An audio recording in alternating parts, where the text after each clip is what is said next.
শোনা যাচ্ছে কিনা একটু জানাবেন, যে শুনতে পাচ্ছেন কিনা।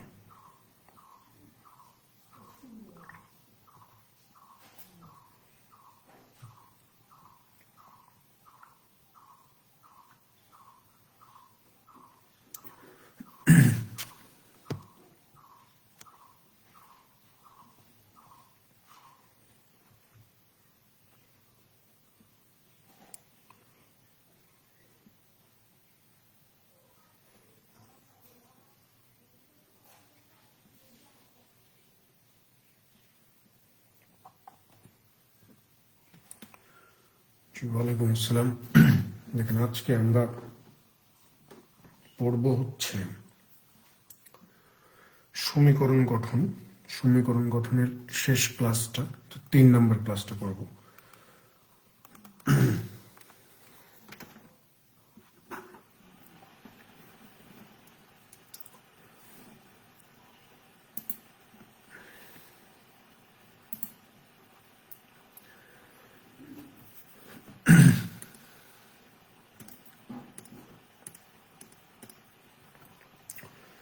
দেখেন 1 নম্বর প্রশ্নটা দেখেন। 1 নম্বরে কি বলা হচ্ছে যে ছোট সংখ্যাটির 3 গুণ এবং বড় সংখ্যাটির 4 গুণের যোগফল 71 এবং বড় সংখ্যাটির দ্বিগুণ ছোট সংখ্যাটির 5 গুণ অপেক্ষা 3 বেশি। সংখ্যা দুটি কি কি? শর্ত দেখেন, 2টা শর্ত আছে। প্রথম শর্তে বলতেছে যে ছোট সংখ্যার 3 গুণের সাথে বড় সংখ্যার 4 গুণকে যদি আমি যোগ করে দেই তাইলে যোগফল আসবে 71। আবার বড় সংখ্যার দ্বিগুণ থেকে যদি ছোট সংখ্যার 5 গুণ আমি বিয়োগ করি তাইলে আমার বিয়োগফল আসবে কত? 3। আমাকে জিজ্ঞাসা করছে যে সংখ্যা দুটি কি কি, অর্থাৎ ছোট সংখ্যাটা কত এবং বড় সংখ্যাটা কত, এটা বের করে দেখান। ঠিক আছে, তাহলে ছোট সংখ্যা এবং বড় সংখ্যা দুইটার একটাও যেহেতু আমরা জানি না, সেখানে আমাদেরকে ধরে নেওয়া লাগবে। তো আমরা যদি ধরে নেই, যে ধরি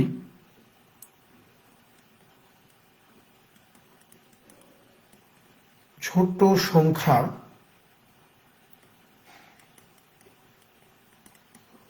ছোট সংখ্যাটি এ এবং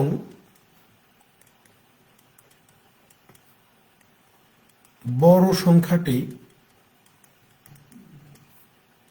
বি ধরে নিলাম। ছোট সংখ্যা বড় সংখ্যা বি। এখন আসেন প্রথম শর্তে কি বলতেছে সেটা লিখব। প্রথম শর্ত মতে এই যে বলতেছে যে ছোট সংখ্যার 3 গুণ, তাহলে ছোট সংখ্যা আমাদের এখানে কত? এ। তাহলে এর 3 গুণ কত? এই যে 3a প্লাস বড় সংখ্যার 4 গুণ, বড় সংখ্যাটা কত? বি। তাহলে বড় সংখ্যার 4 গুণ কত? এই যে 4b। এই যে ছোট সংখ্যার 3 গুণের সাথে বড় সংখ্যার 4 গুণকে আমি যোগ করে দিলাম। যোগ করে দেওয়ার ফলে আমার যোগফল কত আসবে? এরা বলতেছে যে 71 আসবে। এই যে যোগফল আমি 71 লিখলাম। যেহেতু এটা প্রথম শর্তে দেওয়া আছে, তাই আমরা মানলাম এইটাই হচ্ছে আমার 1 নম্বর সমীকরণ। ঠিক আছে, এরপর আসেন দ্বিতীয় আরেকটা শর্ত এখানে এরা দিয়ে রাখছে। তাহলে আমরা লিখি যে দ্বিতীয় শর্ত মতে বড় সংখ্যাটার দ্বিগুণ, বড় সংখ্যা হচ্ছে আমার বি, তার দ্বিগুণ মানে হচ্ছে এই যে 2b। এখান থেকে ছোট সংখ্যার 5 গুণ, ছোট সংখ্যাটা হচ্ছে আমার এ, তার 5 গুণ কত হবে? 5a। এই যে 2b বড় সংখ্যা আর 5a ছোট সংখ্যা, এই দুইটার পার্থক্য কত? এই যে 3। তাহলে আমরা লিখে ফেললাম পার্থক্য, অর্থাৎ বিয়োগ করলে কত পাওয়া যাবে? 3 পাওয়া যাবে। এটা যেহেতু আমার 2 নম্বর শর্তে আছে, তাই এটাকে মানলাম এটা আমার 2 নম্বর সমীকরণ। আর কোনো শর্ত নাই। প্রশ্নে যেই 2টা শর্ত দেওয়া ছিল এই 2টা শর্ত আমি লিখছি। এখন এই 2টা শর্ত সমাধান করে আমাকে এ এবং বি এই 2টার মান বের করতে হবে। ঠিক আছে, তাহলে যেহেতু এ বি 2টার মানই বের করা লাগবে, তো আগে আমরা যে কোনো একটা বের করতে পারি। যদি আপনি আগে এরটা বের করেন তাহলে বি বি ক্যান্সেল আউট করে দিবেন, আর যদি আপনি বিটা আগে বের করতে চান তাহলে এ ক্যান্সেল আউট করে দিবেন। এখন ক্যান্সেল আউট করবেন কিভাবে? ধরেন যে আমরা প্রথমে এরটাই বের করব, এর মানটা কত এটা বের করব। এইটার জন্য আমরা যদি বি কে ক্যান্সেল আউট করতে চাই তাহলে 2 নম্বর সমীকরণকে আমরা 2 দিয়ে গুণ করতে পারি, আর 1 নম্বর সমীকরণকে অ্যাজ ইট ইজ রাখতে পারি, কারণ 2 নম্বর সমীকরণকে 2 দিয়ে গুণ করে দিলে এই যে 2 দুগুণ 4 বি হয়ে যাবে, এটা 4 বি হয়ে যাবে, এই দুইটা ক্যান্সেল আউট হয়ে যাবে। তখন আমরা এই দুইটা বিয়োগ করে আমরা খুব ইজিলি এর মানটা বের করতে পারবো। তাহলে আমরা লিখি এই কথাটা, যেহেতু আমরা এর মানটা প্রথমে বের করতে চাচ্ছি, তাহলে আমরা লিখতে পারি যে 2 নম্বর সমীকরণকে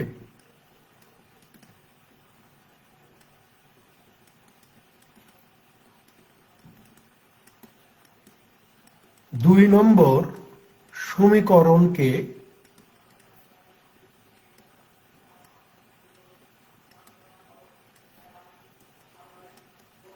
2 দ্বারা গুণ করে 1 নম্বর সমীকরণ থেকে 1 নম্বর সমীকরণ থেকে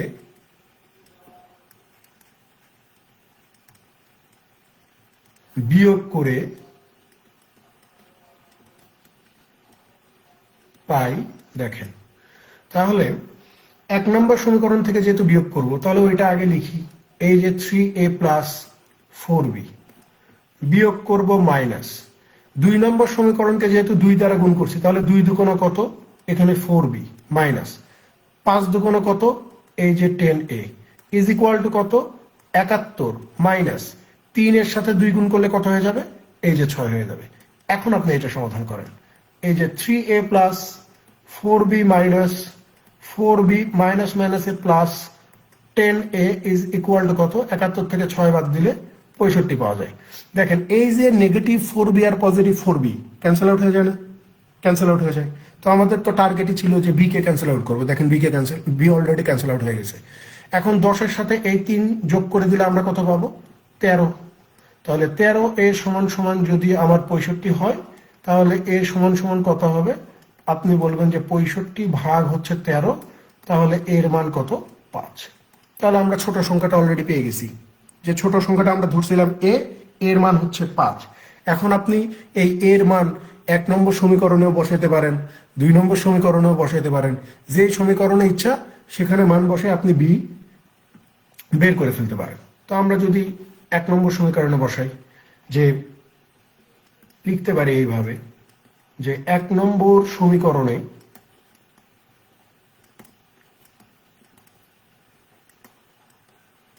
এ এর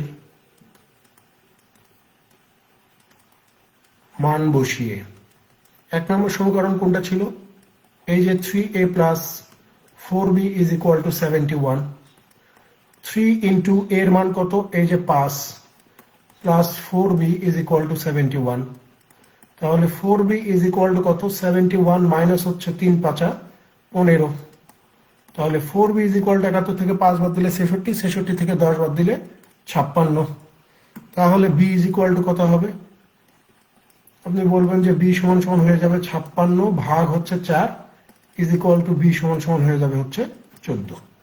তাহলে আমরা a b দুইটার মানে বের করতে পারছি। এখন আপনি আরামসে লিখতে পারেন যে অতএব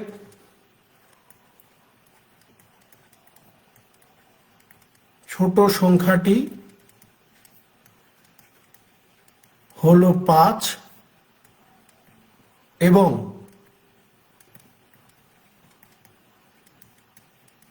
বড় সংখ্যাটি হলো 14। এই দুইটাই তো চাইছে, আমাকে বলছিল যে দুইটা সংখ্যা কি কি বের করো। তো আমরা ছোট সংখ্যা বের করছি 5, বড় সংখ্যা বের করছি কত, 14। এই দুইটাই হচ্ছে আমার সংখ্যা।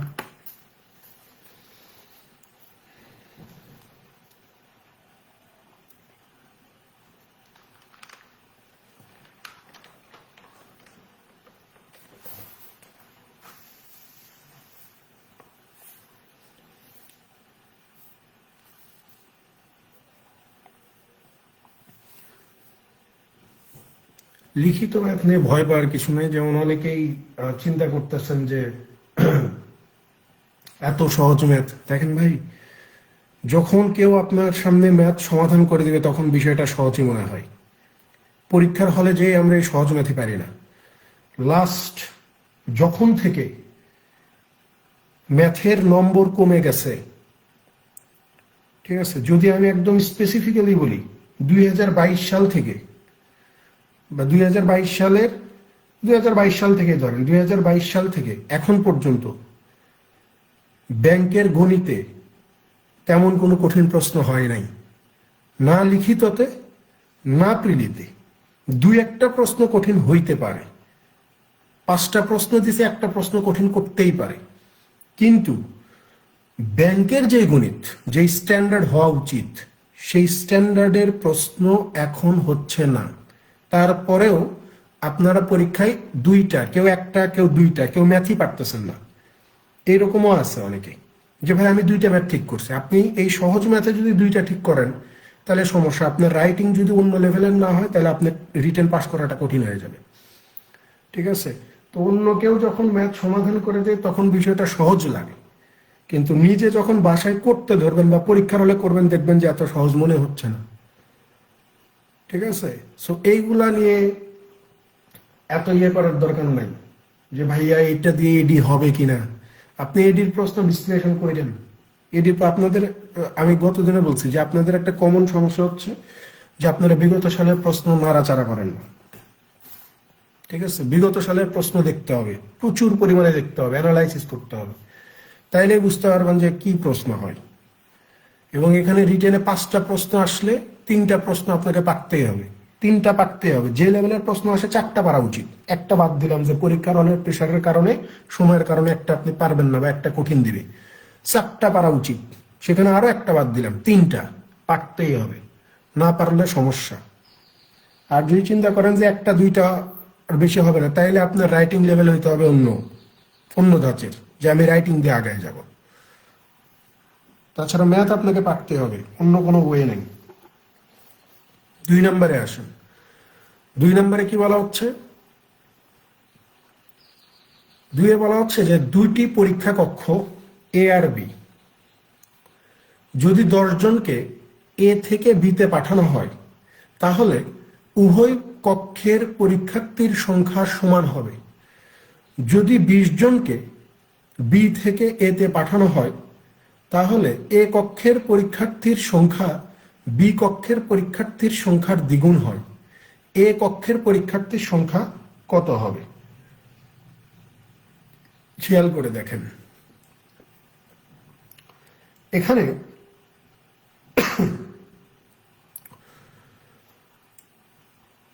বলতেছে যে 2টা রুম আছে, 2টা রুমে পরীক্ষা হচ্ছে।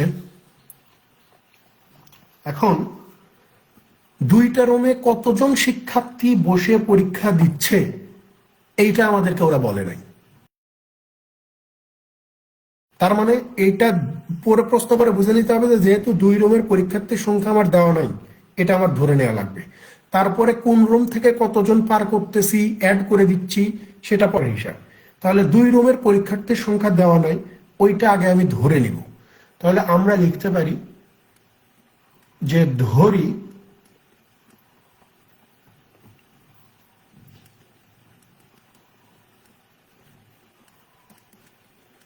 কক্ষ এতে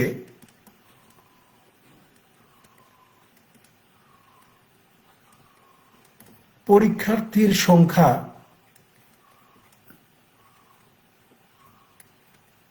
এ জন। আমি কমা দিয়ে যাচ্ছি, পরীক্ষার খাতায় কমা দিবেন না। কক্ষ বিতে পরীক্ষার্থীর সংখ্যা বি জন। তাহলে আমি জানতাম না, সেটা আমি ধরে নিছি। এখন প্রথম শর্ত, এখানেও 2টা শর্ত, তাহলে আমরা লিখতে পারি যে প্রথম শর্ত মতে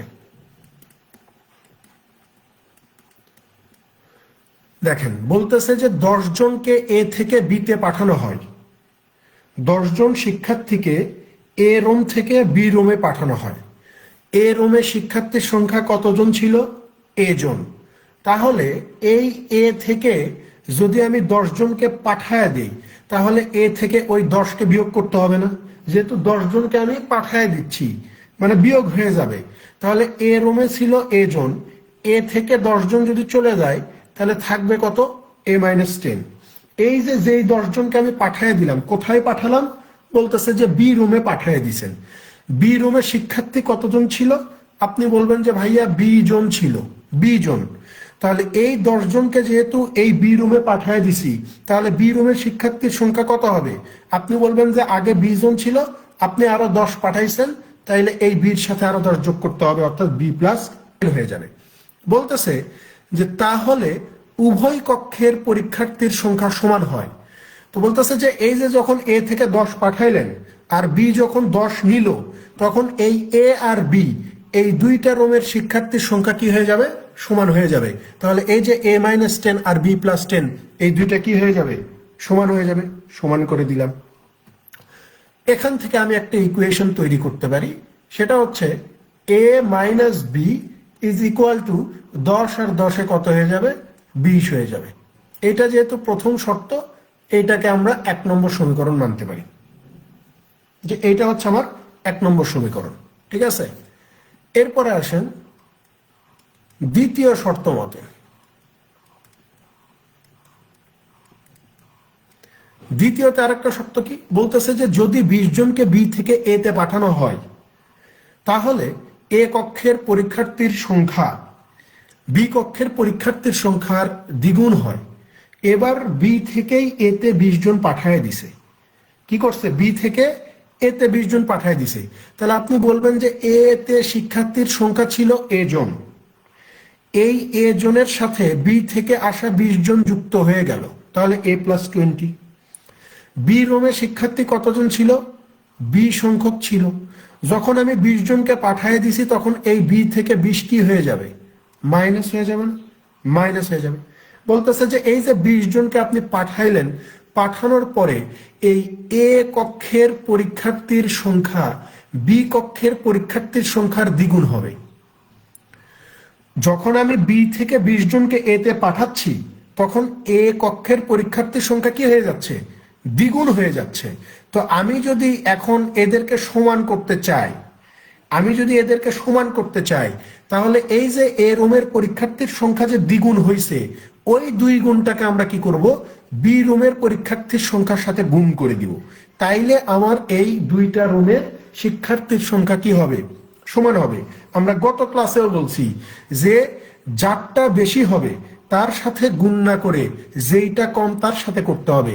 এখানে বি রুম থেকে 20 জন পার করে দেওয়ার ফলে যেহেতু এ রুমে পরীক্ষার্থীর সংখ্যা বেশি হচ্ছে, দ্বিগুণ হয়ে যাচ্ছে, তখন আমরা ওই 2 গুণটাকে কি করব?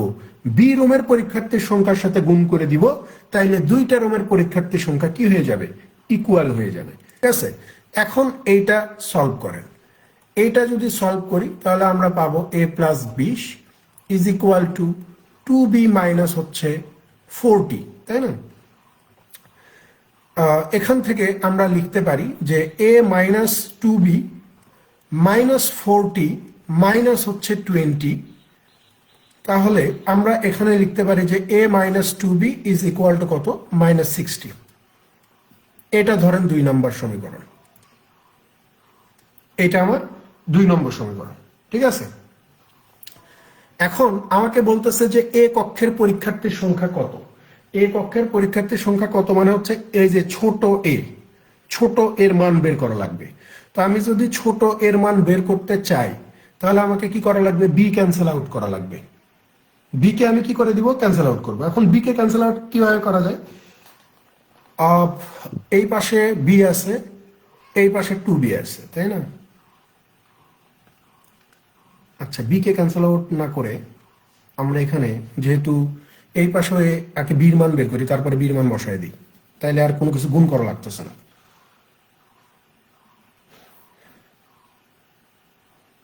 হ্যাঁ, সেটাই করি। আমরা কোনো কিছু গুণ করবো না, জাস্ট 2 নাম্বার থেকে 1 নাম্বার বিয়োগ করে দিলেই এই এ আর এ কেটে যাবে। আগে বীর মানই বের করি।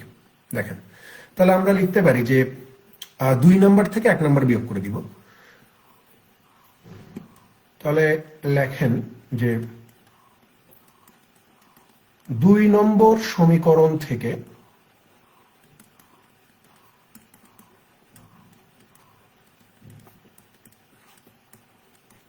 1 নম্বর সমীকরণ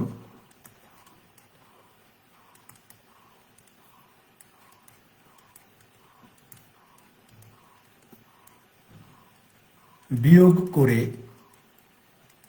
পাই a minus two B minus a minus B is equal to এই যে মাইনাস 60 মাইনাস 20।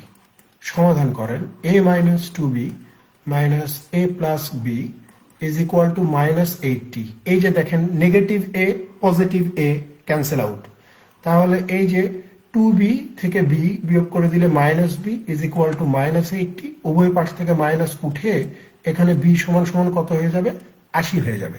এখন আপনি 1 নম্বর সমীকরণে বির মান বসায় দেন, তাইলে উত্তর পেয়ে যাব আমরা।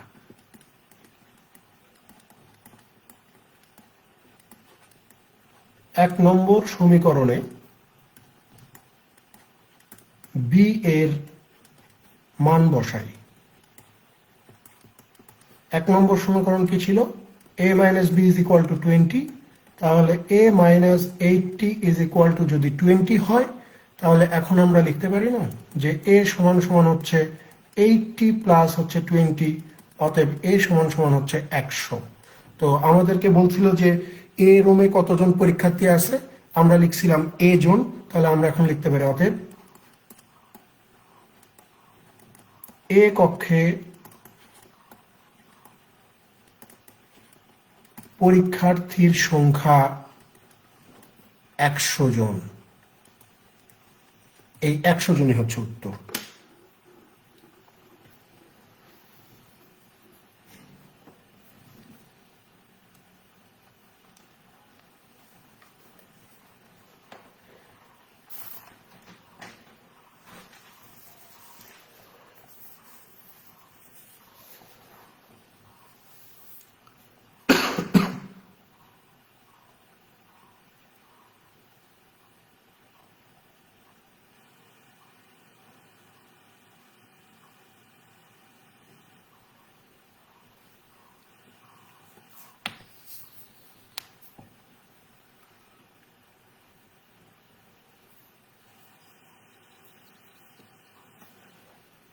পরেরটাতে চলে যান 3 নাম্বার। দেখেন আমরা সংখ্যা নিয়ে মানে সংখ্যা পদ্ধতির আলাদা একটা অধ্যায় করব, তারপরেও এই সমীকরণের মধ্যে কিছু ম্যাথ আমি স্কিপ করে গেছি, যেগুলা মানে কিছু টাইপ আমি স্কিপ করে গেছি, যেগুলো আমরা রিসেন্ট টাইমে আসতে দেখতেছি যে ভগ্নাংশের সাথে এত বিয়োগ করব যোগ করব, এইগুলা সমীকরণের অধ্যায় আছে। আমি ওইটা স্কিপ করে গেছি কারণ হচ্ছে আমরা সংখ্যা পদ্ধতিতে যে ওই ম্যাথগুলা করব, ঠিক আছে? কারণ ওই ম্যাথগুলা করার আগে ওর আরো মানে ওই টাইপের ম্যাথ করার আগে আরো বেশ কিছু টাইপের ম্যাথ আগে আপনাকে করতে হবে, তাহলে ওই জিনিসটা বুঝতে সুবিধা হবে। কারণ লাস্ট 2টা পরীক্ষায় ওই ধরনের প্রশ্ন আসতে দেখা গেছে এবং ম্যাক্সিমাম ছেলেপেলে ওগুলো ভুল করে ফেলছে, ঠিক আছে? ভুল করা যাবে না। এই জন্য মানে আপনাদেরকে পড়ানো হবে এমন ভাবে যাতে করে মোটামুটি সবকিছু কাভার হয়ে যায়। কারণ এইটার ভালো আউটকাম আপনি তখনই পাবেন যখন আপনি বাসায় প্র্যাকটিস করবেন। যেমন আমি যদি একটা অধ্যায় থেকে আমি নিজেই 30টা ম্যাথ করাই দিচ্ছি, আপনাকে বাসায় বসে থেকে আরো 70টা করতে হবে, তাহলে 70 আর 30 100। একটা অধ্যায় থেকে প্রতিটা অধ্যায় থেকে যদি 100টা রিটেন ম্যাথ করা যায় আর কিছু থাকে না। রিটেন ম্যাথ এত করতে হয় না, 450-500 রিটেন ম্যাথ করলে যথেষ্ট। তারপরে আপনি যদি একদম বেশি সিরিয়াস হন, আপনি যদি প্রত্যেকটা অধ্যায় থেকে 100টা করে রিটেন ম্যাথ করেন, আপনাকে আর পিছনে তাকাইতে হবে না। সো বাসায় প্র্যাকটিস বাড়ান, আমার উপর শুধু ডিপেন্ডেন্ট হয়ে লাভ নাই। 3 নম্বরে কি বলা হচ্ছে, একটা সংখ্যার 5 গুণ অপর সংখ্যার 4 গুণের চেয়ে 22 বেশি। একটা সংখ্যার 5 গুণ অপর একটা সংখ্যার 4 গুণের চেয়েও 22 বেশি। যদি বড় সংখ্যাটার 3 গুণ এবং ছোট সংখ্যাটার 7 গুণের যোগফল 32 হয়, তাহলে বড় সংখ্যাটা কত? আমরা 1 নম্বরে একটা প্রশ্ন পড়ে আসছি মোটামুটি একই ধরনের। 1 নম্বর আর 3 নম্বর মোটামুটি সেম, একই ধরনের ম্যাথ। তাহলে এখানে যেহেতু বলতেছে যে বড় সংখ্যাটা কত, তার মানে এখানে যেটা অপর সংখ্যা বলতেছে, এই অপর সংখ্যাটা হচ্ছে একটা ছোট সংখ্যা, তো সেটা আমাকে ধরে নিতে হবে। সো আমি যদি এখানে ধরে নিই যে ধরি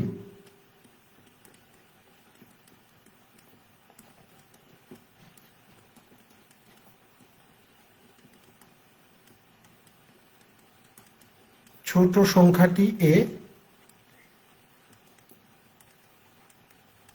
এবং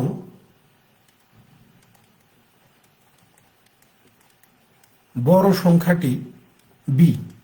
আমি ধরে নিলাম। প্রথমে কি শর্ত?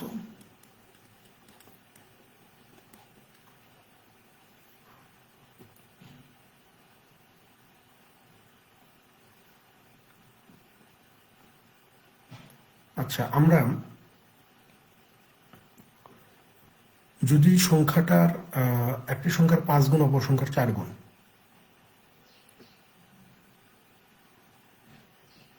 আচ্ছা সমস্যা নেই। প্রথম শর্ত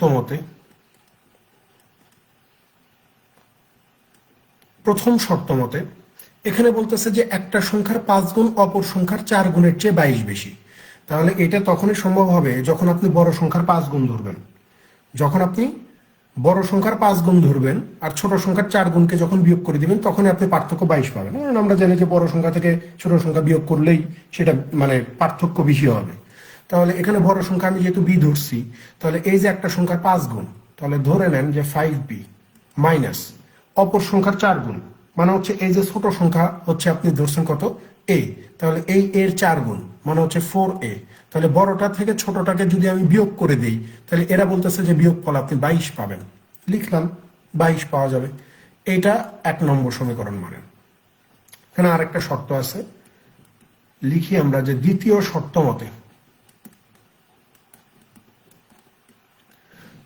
শর্ত মতে যদি বড় সংখ্যাটার 3 গুণ, বড় সংখ্যাটা হচ্ছে বি, তাহলে তার 3 গুণ এবং ছোট সংখ্যাটার 7 গুণ, ছোট সংখ্যাটা এ তার 7 গুণকে যদি যোগ করে দেই তাহলে এরা বলতেছে যে যোগফল পাওয়া যাবে 32। তাহলে এই যে লিখলাম 32, এটা হচ্ছে আমার 2 নম্বর সমীকরণ। ঠিক আছে। এখন যেহেতু আমরা বড় সংখ্যা বের করব, মানে বির মানটা আমরা বের করতে চাচ্ছি, তাহলে এ কে ক্যান্সেল আউট করতে হবে। এ কে ক্যান্সেল আউট করলে আমরা কি করতে পারি যে এইটাকে 7 দিয়ে গুণ করে দেই, আর 1 নম্বর সমীকরণকে 7 দিয়ে আর 2 নম্বরকে 4 দিয়ে গুণ করে দেই, তাহলে এ ক্যান্সেল আউট হয়ে যাবে, তাই না? তাহলে 7 দিয়ে যদি গুণ করি আমরা লিখতে পারি এরকম যে 1 নম্বর সমীকরণকে 7 দ্বারা, 1 নম্বর সমীকরণকে 7 দ্বারা এবং 2 নম্বর সমীকরণকে আমরা 4 দিয়ে করব। 2 নম্বর সমীকরণকে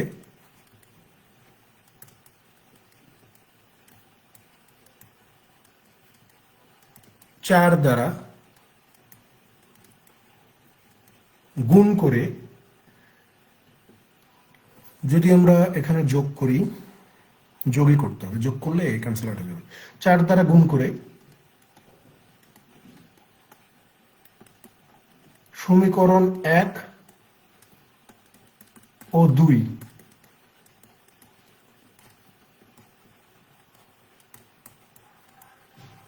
যোগ করে পাই, দেখেন আমরা 7 দিয়ে যদি গুণ করে দেই তাহলে 5 7 35b মাইনাস 4 7 28a প্লাস এইটাকে যদি 7 দিয়ে করি 3 4 12b plus 4 7 28a is equal two, এটারে 7 দিয়ে করলে 7 22 কত হবে 140, 154 প্লাস এটারে যদি 4 দিয়ে করি 4 30 120, 4 2 8 128।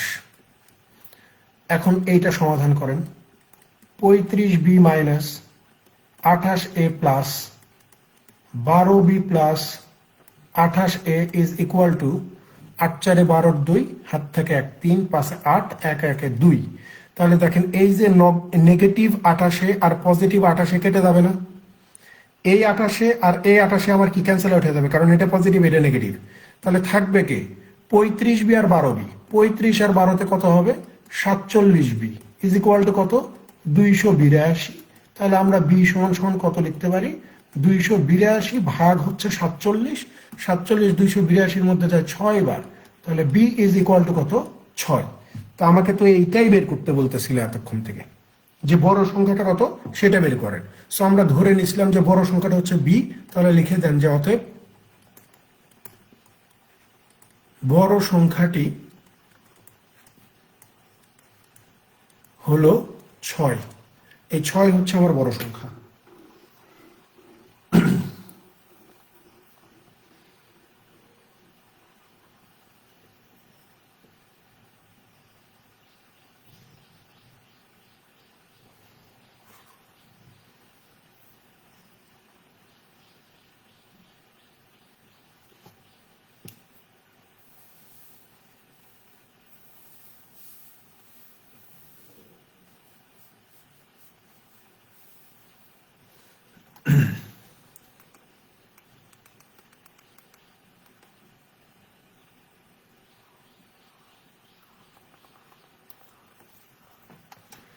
পরেরটাতে চলে যান, 4 নাম্বার। দেখেন এইটা প্রিলিতেও আসছিল, এই 4 নাম্বার প্রশ্নটা রিটেনেও আসছিল কোন কোন পরীক্ষা যদি। এখানে বলা হচ্ছে যে 2টা শাড়ি এবং 4টা শার্টের দাম একত্রে 1600 টাকা। সম পরিমাণ টাকা দিয়ে একজন একটা শাড়ি এবং 6টা শার্ট কিনতে পারে। সম পরিমাণ মানে হচ্ছে 1600 টাকা দিয়েই, ওই 1600 টাকাকেই বুঝাচ্ছে। সম পরিমাণ বলতে ওই 1600 টাকা দিয়েই একজন একটা শাড়ি আর 6টা শার্ট কিনতে পারে। যদি একজন 12টি শার্ট কিনতে চায় তাহলে তার কত টাকা দিতে হবে এটা জিজ্ঞাসা করছে। তার মানে আমি এখানে শাড়ির দামও জানি না, শার্টের দামও জানি না, এটা আমাকে ধরে নিতে হবে। তাহলে আমরা ধরে নেই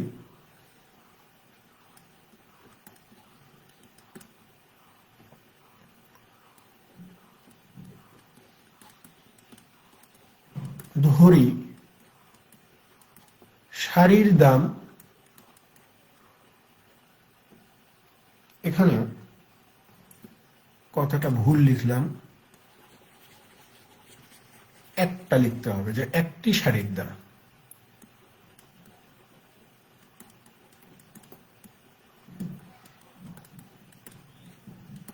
ধরি একটি শাড়ির দাম X টাকা এবং একটি শার্টের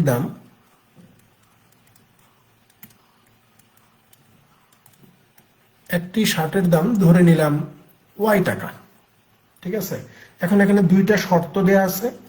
আমরা লিখতে পারি যে প্রথম শর্ত মতে বলতেছে যে 2টা শাড়ি, একটা শাড়ির দাম যদি X টাকা হয়, 2টা শাড়ির দাম কত 2X টাকা হবে, প্লাস একটা শার্টের দাম যদি Y টাকা হয়, এখানে বলতেছে যে 4টা শার্টের দাম কত হবে 4Y হবে। তাহলে এই যে 2টা শাড়ি আর 4টা শার্ট একত্রে দাম কত, ওই যে ওরা বলতেছে যে প্রশ্নে 1600 টাকা, আমরাও লিখছি 1600। তাহলে এটা যেহেতু প্রথম শর্ত বলা আছে, এটাকে মানেন যে এটা 1 নম্বর সমীকরণ। এরপর আসুন আরেকটা শর্ত দিয়ে রাখছে। দ্বিতীয় শর্ত মতে সমপরিমাণ টাকা দিয়ে একজন একটা শাড়ির দাম কত X টাকা, 6টা শার্ট, একটা শার্টের দাম Y টাকা হলে 6টা শার্টের দাম হচ্ছে 6Y টাকা। কত টাকা লাগবে বলতেছে যে ওই যে আগের মতো 1600ই লাগবে। তাহলে এইটা যেহেতু দ্বিতীয় শর্ত, এটাকে আমি 2 নম্বর সমীকরণ ধরে নিলাম। আমাকে জিজ্ঞাসা করছে আলটিমেটলি যে তাহলে 12টা শার্ট কিনতে তার কত টাকা লাগবে। তার মানে একটা শার্টের দাম যদি আমি বের করতে পারি, তাইলে আমি 12টা শার্টের দাম বের করতে পারবো। তাহলে একটা শার্টের দাম হচ্ছে এখানে Y টাকা, তার মানে Y এর মান বের করলে আমার মানে কাহিনী শেষ হয়ে যাবে। তাহলে আমরা এখানে যে কাজটা করতে পারি যে যদি Y এর মান বের করতে চাই তাহলে X কে ক্যান্সেল আউট করবো। এখন X কে ক্যান্সেল আউট করতে গেলে কিছুই করা লাগবে না, জাস্ট 2 নম্বর সমীকরণকে 2 দিয়ে গুণ করে দিলে 2x ক্যান্সেল আউট হয়ে যাবে। ঠিক আছে, দেখেন তাহলে আমরা লিখি যে 2 নম্বর সমীকরণকে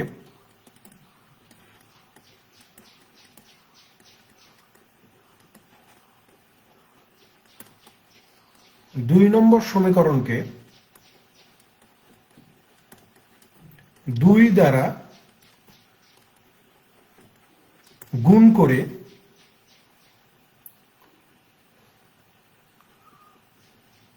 করে এটা বড় হয়ে যাবে, তখন আমরা লিখতে পারি যে সমীকরণ 2 থেকে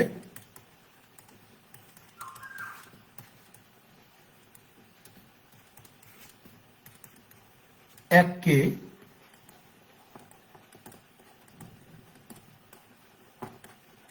বিয়োগ করে পাই, দেখেন তাহলে 2 নম্বর সমীকরণকে যদি আমরা 2 দিয়ে গুণ করি তাহলে এটা হয়ে যাবে 2x প্লাস 6 দোকানো 12y।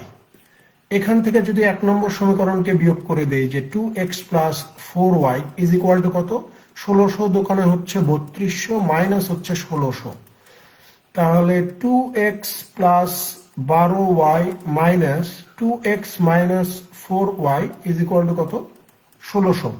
এই যে দেখেন নেগেটিভ আর পজিটিভ কেটে যাবে, 12 থেকে 4 বাদ দিলে কত হয়ে যাবে, 8y। 8y is equal two 1600 হয়ে গেলে এই যে y এর মান কত হবে, 200 হবে। যে y সমান সমান 200, অর্থাৎ একটা শার্টের দাম আমরা বের করতে পারছি 200 টাকা। এখন আমরা 12টার দাম কত এটা ইজিলি বের করতে পারবো। তাহলে লেখা যায় যে অতএব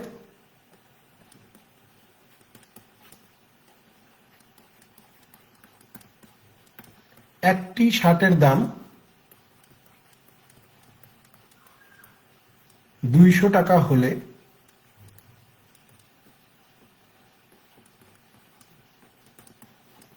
12টি শার্টের দাম হবে কত, 12 গুণন হচ্ছে 200, 12 দোকানে 24 আর 2 শূন্য, এই যে 2400 টাকা, মানে 2400 টাকা হচ্ছে 12টা শার্টের দাম। এটাই উত্তর।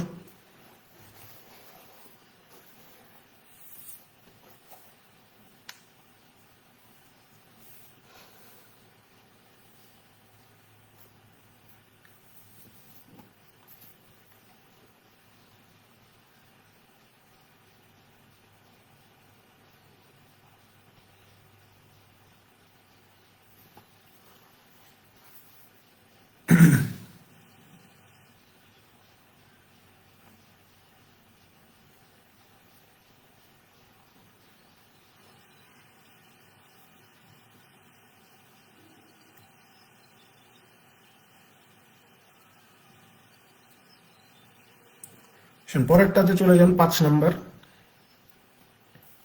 দেখেন এটা একটা মজার ম্যাথ। এখানে বলা হচ্ছে যে করিম এবং রহিমের কাছে সমপরিমাণ টাকা আছে।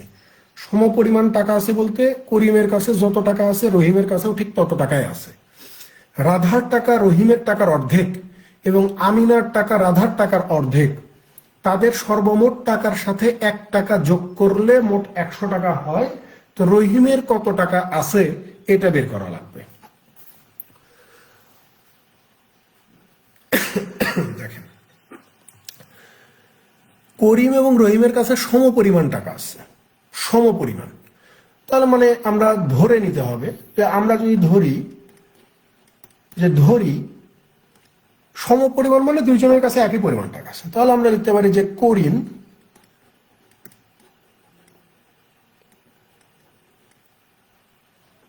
আলাদা করেই লিখি, তাছাড়া আবার ভুল হইতে পারে। ধরি করিমের কাছে আছে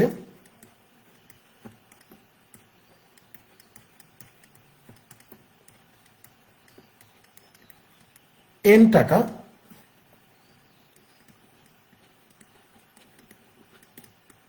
তাহলে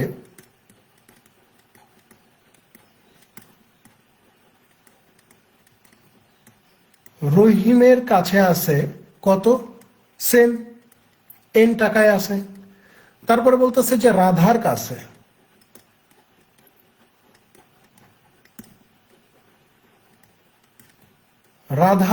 আছে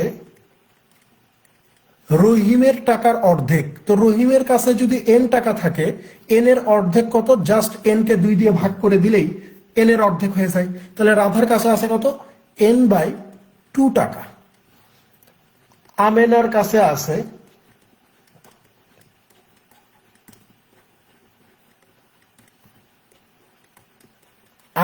কাছে আছে কত, বলতেছে যে রাধার টাকার অর্ধেক। রাধার টাকার অর্ধেক মানে কি বলেন তো, n/2 যদি রাধার টাকা হয় n/2 অর্ধেক কত, n/4 না, n/4 না, n/2 অর্ধেক কত হবে, n/4 হবে কিনা? আপনি বলবেন যে হ্যাঁ n/4 হবে, এই যে n/4 টাকা। এখন এরা বলতেছে যে এদের সবার টাকার সাথে, এই যে 4 জনের টাকার সাথে যদি আমি 1 টাকা যোগ করে দিই তাহলে সর্বমোট টাকার পরিমাণ হবে 100 টাকা। তাহলে এখন আমরা লিখতে পারি না যে প্রশ্ন মতে এই যে করিমের n টাকা, রহিমের n টাকা, রাধার n/2 টাকা, আমেনার n/4 টাকা, এই যে 4 জনের টাকার সাথে যদি আমি আরো 1 টাকাকে যোগ করে দেই তাহলে সর্বমোট টাকার পরিমাণ কত হবে? এই যে 100। সমীকরণ গঠন হয়ে গেছে। এখন আমরা লিখতে পারি না যে n আর n যোগ করে দিলে 2n plus n/2 plus n/4, 100 থেকে 1 বাদ দিলে কত হয়ে যাবে? 99 হয়ে যাবে।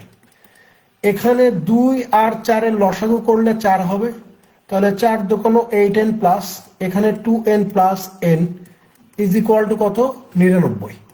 তাহলে 8 2 10 আর 11, 11n is equal two 99 into 4। n সমান সমান কত? 11 99 এর মধ্যে 9 বার, 9 ইন্টু 4, তাহলে n ইজ ইকুয়াল টু কত? 4 9 36। প্রশ্ন কি জিজ্ঞাসা করছে? রহিমের কাছে কত টাকা আছে। তাহলে রহিমের কাছে আপনি ধরেই নিছিলেন n টাকা আছে। এখন লেখেন যে অতএব রহিমের কাছে আছে কত টাকা? 36 টাকা। এটাই উত্তর, 36।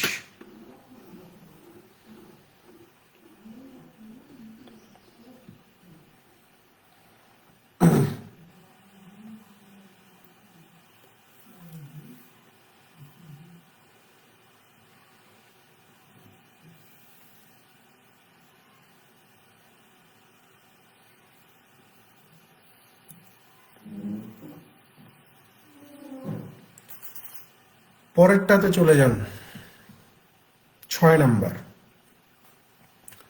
কিছু উপন্যাস ও নন ফিকশনের বই আছে, বোর্ডের সদস্যরা কোনো একটা উপন্যাস নিয়ে 3 বার এবং নন ফিকশন নিয়ে 5 বার আলোচনা করে। এভাবে 1 বছরে তারা মোট 52 বার আলোচনা করে। সেখানে যদি মোট 12টি বই থাকে তাহলে এর মধ্যে উপন্যাস কতটি? 12টা বইয়ের মধ্যে উপন্যাসও আছে, নন ফিকশন আছে। তো আমাকে বের করতে হবে যে এই 12টার মধ্যে উপন্যাস কতগুলা, ঠিক আছে? এবং উপন্যাস নিয়ে যতগুলো উপন্যাস আছে এই উপন্যাসগুলো নিয়ে প্রতি বছরে 3 বার আলোচনা করে। যতগুলো নন ফিকশন আছে সেগুলো নিয়ে 5 বার আলোচনা করে। এইভাবে বছরে তাদের 52 বার আলোচনা হয়, ঠিক আছে? খুব সহজ একটা জিনিস। তাহলে প্রথমে বের করতে হবে যে উপন্যাসের বইয়ের সংখ্যা কত। এইটা যেহেতু বের করা লাগবে তাহলে এইটা আগে ধরে নিই,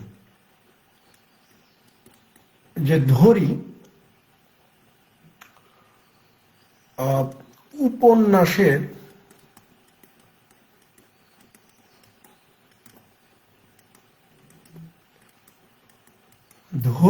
উপন্যাসের বই আছে, জানি না যেহেতু ধরে নিলাম এক্সটি, আর নন ফিকশন কয়টা আছে?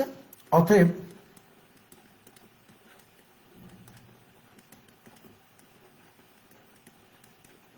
নন ফিকশনের বই আছে কয়টা? যেহেতু নন ফিকশন আর উপন্যাস মিলে হচ্ছে 12টা, তো আমি যেহেতু জানি যে উপন্যাস আমার এক্স সংখ্যক, তাহলে এই যে 12 থেকে যদি আমি উপন্যাসের সংখ্যা এক্স কে বাদ দেই তাইলে তো বলতে পারবো যে আমার নন ফিকশন আছে কয়টা? 12 মাইনাস এক্স। এক্স হচ্ছে আমার উপন্যাসের সংখ্যা, টোটাল হচ্ছে আমার 12। তো 12 থেকে উপন্যাসের সংখ্যা এক্স বাদ দিলে আমি নন ফিকশনের এটা পেয়ে যাব। এখন আসে প্রশ্ন মতে, এখানে বলতেছে যে উপন্যাস নিয়ে আলোচনা করা হয় কয়বার করে? 3 বার। উপন্যাস আছে কয়টা? এক্সট্রা। তাহলে টোটাল আলোচনা হবে কতবার? আপনি বলবেন যে ভাই উপন্যাস নিয়ে 3 বার আলোচনা করেন আপনি, 3 বার। উপন্যাস আছে কয়টা? এক্স সংখ্যক। তাহলে এক্স সংখ্যক উপন্যাস নিয়ে আপনি কতবার আলোচনা করবেন? এই যে জাস্ট 3কে উপন্যাসের সংখ্যার সাথে গুণ করে দিলে আমরা বুঝতে পারবো যে উপন্যাস নিয়ে আমার 3x টাইমস ডিসকাস করা হয়। তাহলে এই যে 3x এর সাথে প্লাস, এবার নন ফিকশন নিয়ে আপনি কয়বার করে আলোচনা করছেন? 5 বার করে। নন ফিকশনের সংখ্যা কয়টা? এই যে 12 মাইনাস এক্স। তাহলে এই যে নন ফিকশনের সংখ্যার সাথে এই যে 5 গুণ করে দিলেই আপনি বলতে পারবেন যে 5 × 12 - x টাইমস আমি নন ফিকশন নিয়ে ডিসকাস করি। তাহলে টোটাল ডিসকাশন আমার কয়টা হয়েছে? এই যে 52টা। তাহলে এই যে এই দুইটার যোগফল কত? এই যে 52। বোঝা গেছে? এখন এটা জাস্ট সলভ করে দেন। 3x প্লাস হচ্ছে 60 minus 5x is equal two 52। 5x থেকে 3x বাদ দিলে 2x, 52 থেকে আপনি 60 বাদ দিয়ে দেন, তাহলে minus 2x is equal two -8। Minus minus cancel out করে দেন, তাহলে x সমান সমান কত? 4। x সমান সমান 4। তো প্রশ্নে তো আপনার এটাই বলতেছিল যে ভাই উপন্যাসের সংখ্যা কয়টা আছে আপনি সেটা বের করেন। আমরা ওই যে উপরে ধরে নিচ্ছি যে উপন্যাস আছে আমার x সংখ্যক। এখন আপনি লেখেন যে অতএব উপন্যাসের বই আছে 4টি। এটাই উত্তর।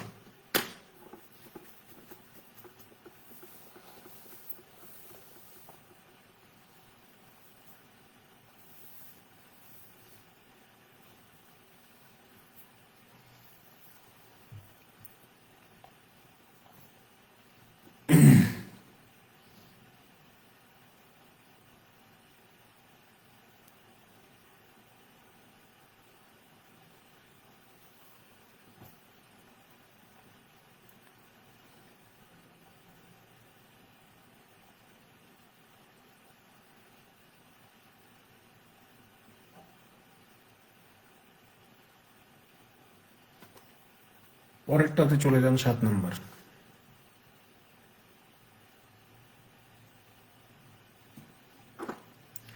সাথে কি বলা হচ্ছে দেখেন,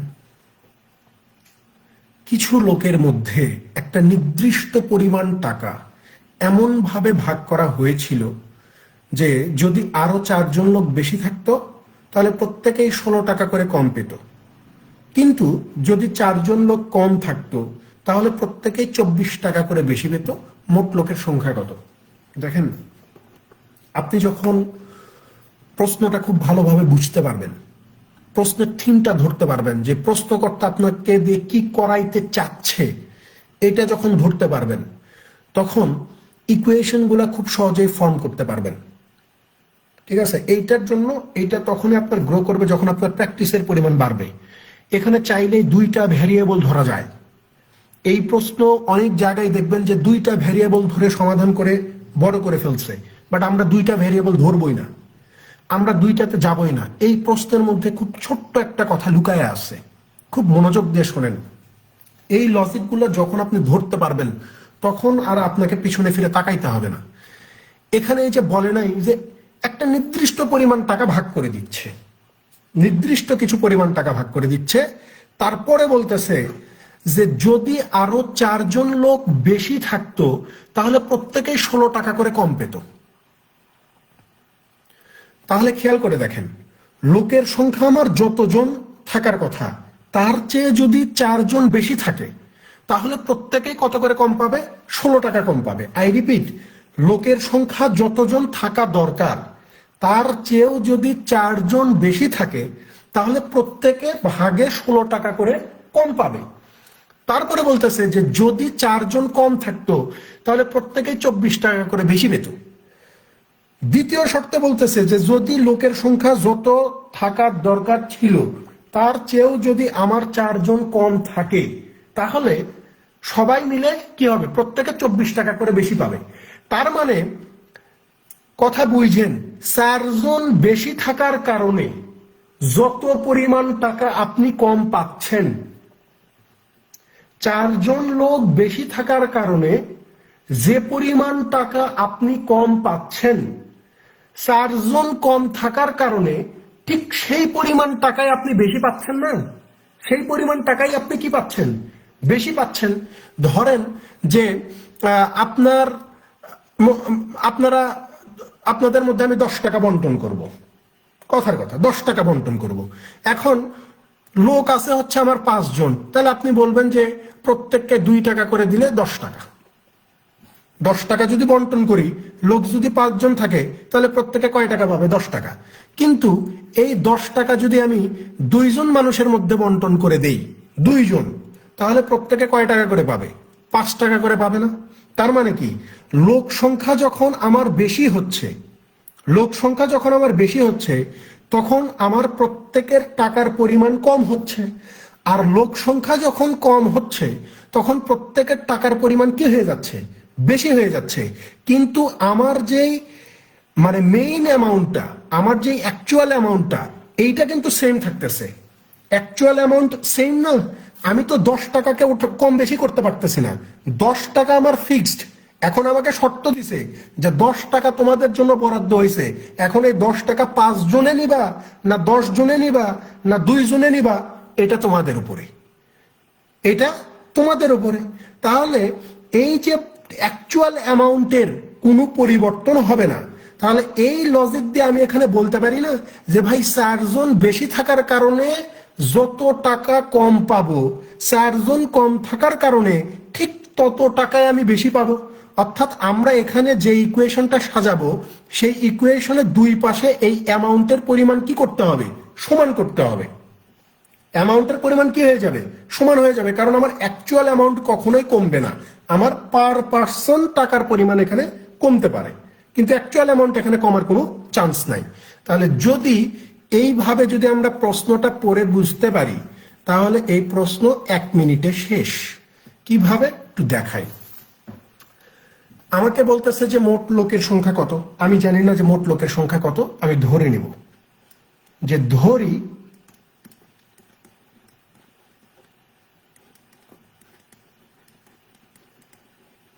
মোট লোকের সংখ্যা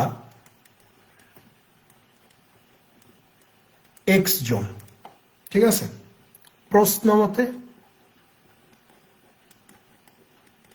যদি x এর জায়গায় 4 জন বেশি থাকে, তাহলে মানুষ কত হবে? x এর জায়গায় 4 জন বেশি, তাহলে x + 4। তো বলতেছে যে 4 জন বেশি থাকার কারণে প্রত্যেকে কত করে কম পাবেন? 16 টাকা। তাহলে একজন যদি 16 টাকা কম পায়, তাহলে x + 4 জন মিলে কত কম পাবে? x + 4 × 16। তাহলে এইটাই হচ্ছে আমার সেই অ্যাকচুয়াল অ্যামাউন্ট। এইটাই আমার কি?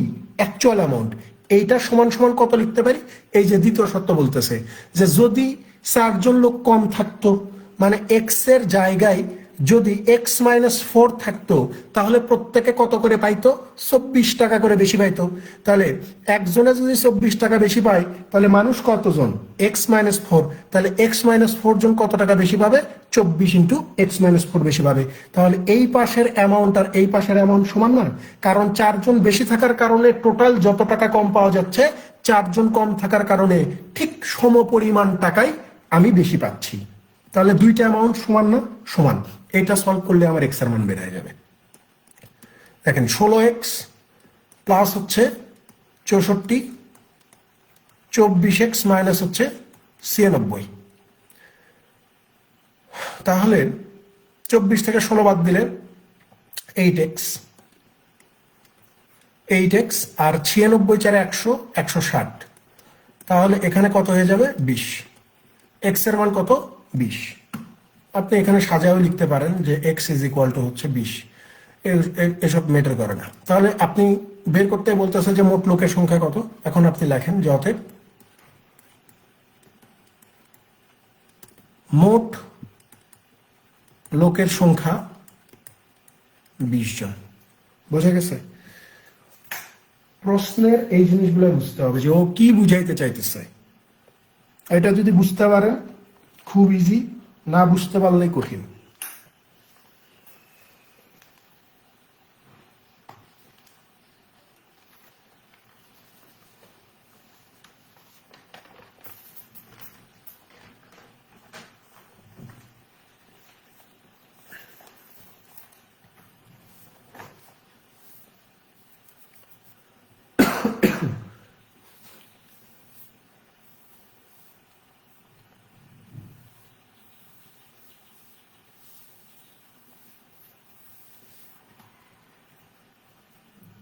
পরেরটাতে চলে যান।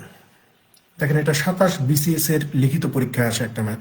আমরা একটু আগে একটা সারির অঙ্ক করে আসছি না, যে সারি এত টাকা, 60 এত টাকা করে আসলাম না একটু আগে? ওই সারি আর 60 আর এই 8 নাম্বার অঙ্ক একই অঙ্ক, ঠিক আছে, শুধু ডিজিট আলাদা, আর কিছুই না। এটা 27 BCS এ আসছে। এখানে বলা হচ্ছে যে 100 টাকায় 4টি কমলা এবং 12টি আপেল ক্রয় করা যায়, অথবা 10টি কমলা এবং 5টি আপেল ক্রয় করা যায়। তাহলে একটা কমলার মূল্য এবং একটা আপেলের মূল্য নির্ণয় করো। তাহলে আমরা যেহেতু জানি না কমলার দাম কত, আপেলের দাম কত, ধরে নেওয়া লাগবে। আমরা ধরে নিই, যে ধরি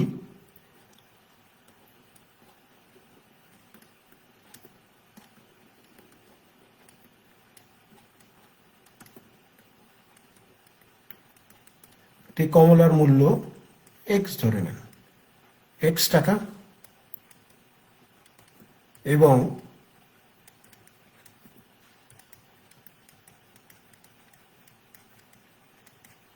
একটি আপেলের মূল্য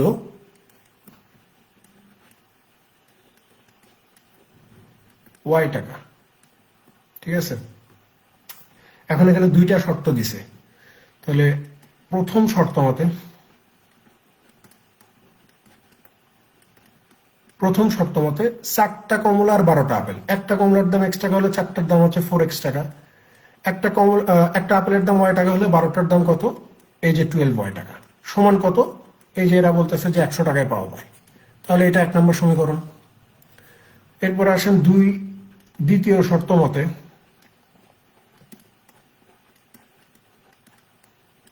দ্বিতীয় শর্ত দেখে বলতেছে যে 10টা কমলা এবং 5টা আপেল পাওয়া যাবে, এই 100 টাকা দিয়েই পাওয়া যাবে। তাহলে 10টা কমলা মানে হচ্ছে 10x প্লাস 5টা apple 5y is equal to কত?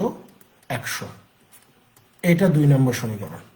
তাহলে এখান থেকে যেহেতু আমার x এবং y দুইটার মানে বের করা লাগবে, সো আমরা যদি প্রথমে y এর মান বের করি, তাহলে x কে ক্যান্সেল করা লাগবে। x কে ক্যান্সেল করতে চাইলে 1 নাম্বারকে 10 দিয়ে গুণ করতে হবে, তাহলে 4 10 40 হয়ে যাবে। আর 2 নাম্বারকে 4 দিয়ে গুণ করে আমরা বিয়োগ করে দিলে, বিয়োগ করে দিলে আমরা x কে ক্যান্সেল আউট করতে পারবো, y এর মান বের হবে। তাহলে লেখেন যে 1 নম্বরকে 10 দ্বারা,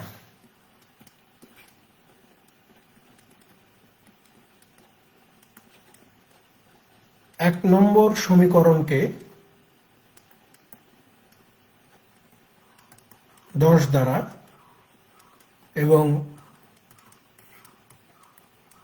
2 নম্বর সমীকরণকে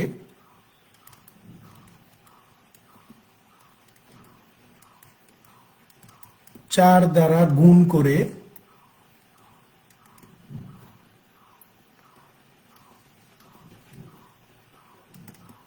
সমীকরণ 1 থেকে 2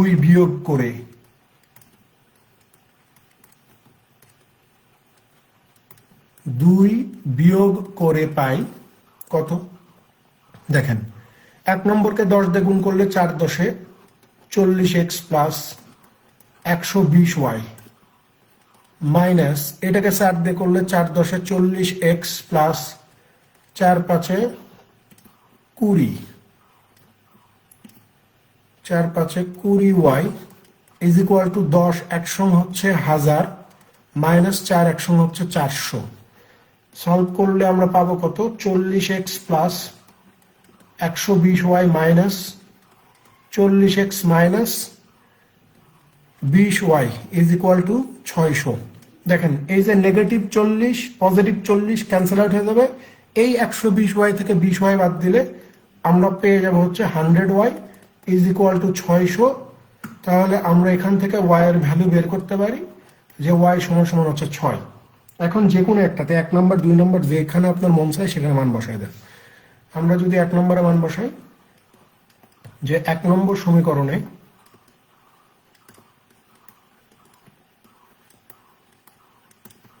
y এর মান বসিয়ে 1 নম্বর কত ছিল? 4x plus 12y 4x plus 12y is equal two 100। তাহলে এই যে 4x plus 12.6 is equal two 100 হচ্ছে 4x is equal two 100 minus 6 বারং 72, 4x is equal two হচ্ছে 28। তাহলে x ইজ ইকুয়াল টু 7। আমার লক্ষ্য কি ছিল? x আর y এর মান বের করা। তো আমরা কিন্তু অলরেডি বের করে ফেলছি যে x এর মান হচ্ছে 7, y এর মান হচ্ছে 6। তাহলে এখন আমরা লিখতে পারি যে অতএব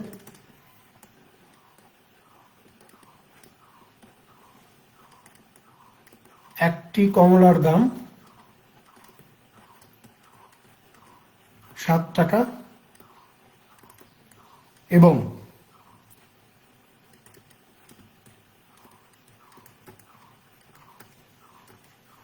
একটি আপেলের দাম 6 টাকা। এই হচ্ছে উত্তর, 7 এবং 6।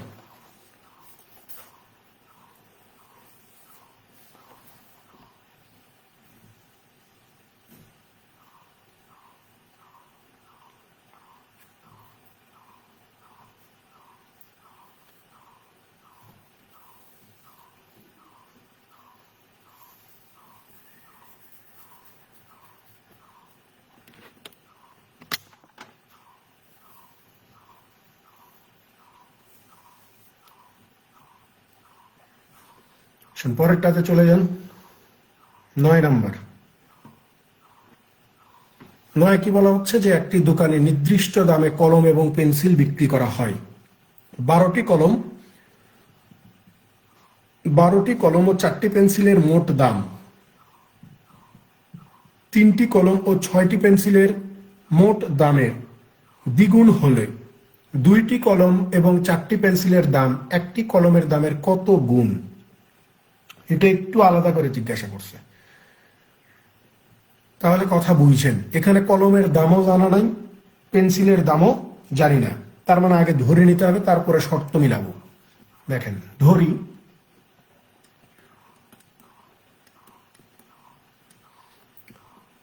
কলম আগে বলছে, তাহলে ধরি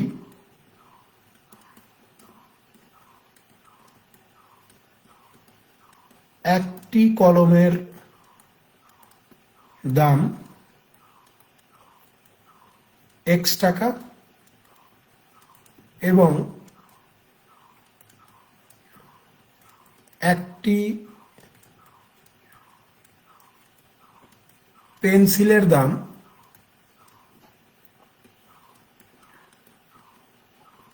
y টাকা।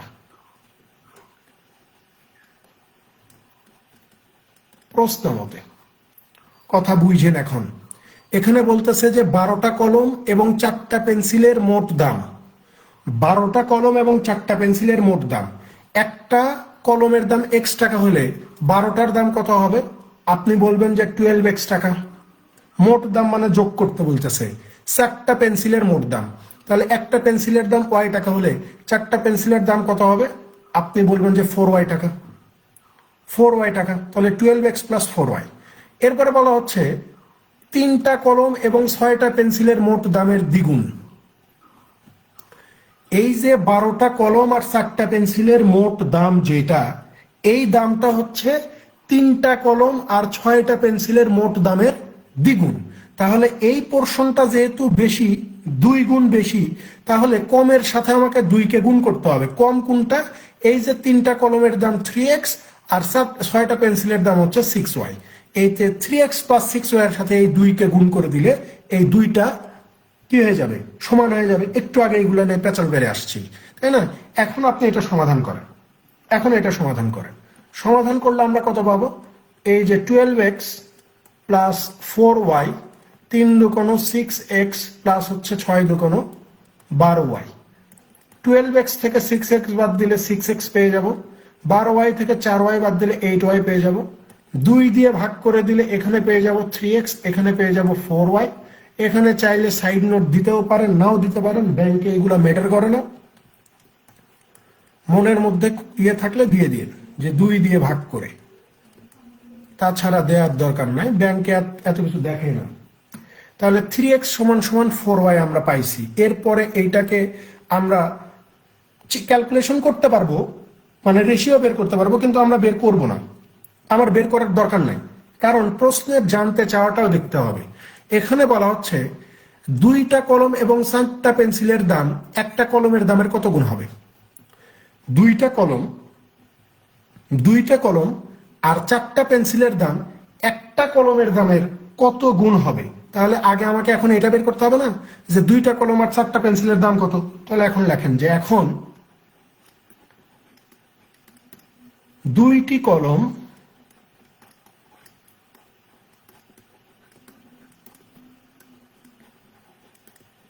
এবং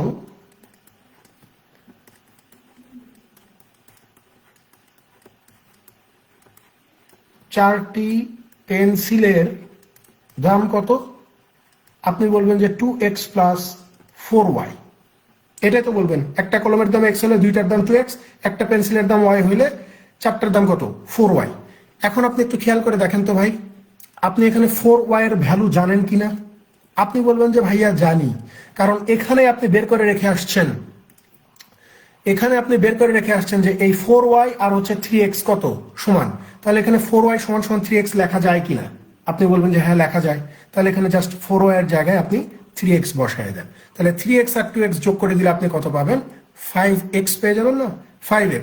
তাহলে এই যে 2টা কলম আর 4টা পেন্সিলের দাম কত হবে, এই যে 5x টাকা হয়ে যাবে, 5x টাকা। তো এই 2টা কলম আর 4টা পেন্সিলের দাম একটা কলমের দামের কত গুণ, একটা কলমের দামের কত গুণ হবে এটা জিজ্ঞাসা করছে। তাহলে এখন আমরা লিখতে পারি যে যেহেতু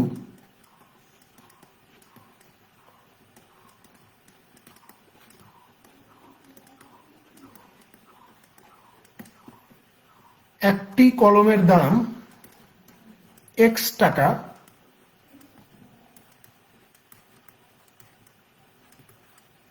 সেহেতু এই যে 2টা কলম এবং 4টা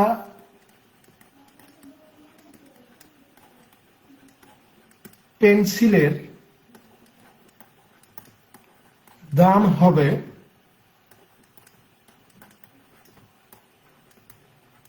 একটা কলমের কয় গুণ। এই যে 2টা কলম আর 4টা পেন্সিলের দাম হচ্ছে 5x টাকা, আর একটা কলমের দাম হচ্ছে x টাকা।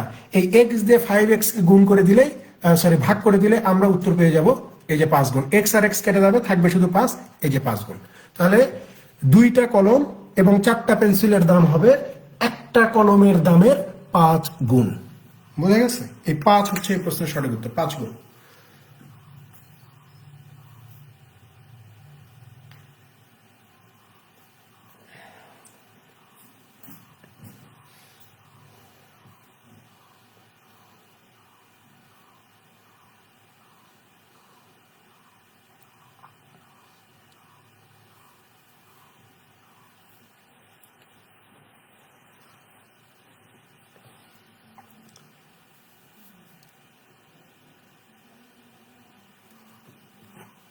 লাস্ট ম্যাথ দেখেন, আজকের 10 নাম্বার।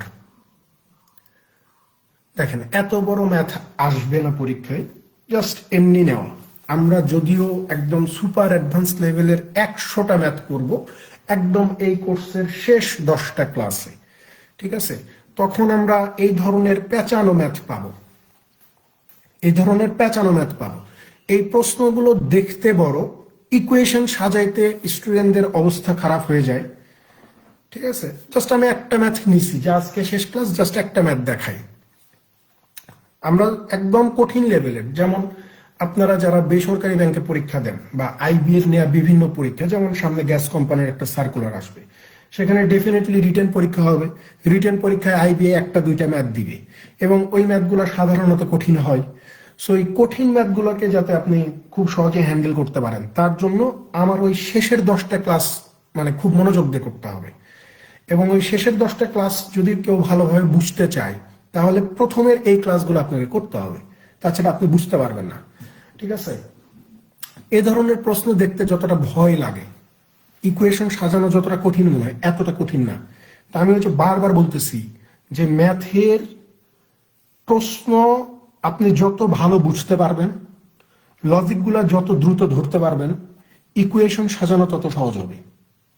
ঠিক আছে, এই যে যারা আপনাদেরকে বলে না অনেক সময় যে আমরা যখন প্রিলিমিনারিতে কোনো একটা জিনিস 30 সেকেন্ডে বের করে দিই, বা আপনারা যেটাকে বলেন শর্টকাট, তারাও বলে শর্টকাট, এই যে বলে না যে শর্টকাট পরিহার করো, শর্টকাট করে আসলে সফলতা আসে না, হ্যান তেন, এগুলো যে ভাওতাবাজি কথাবার্তা।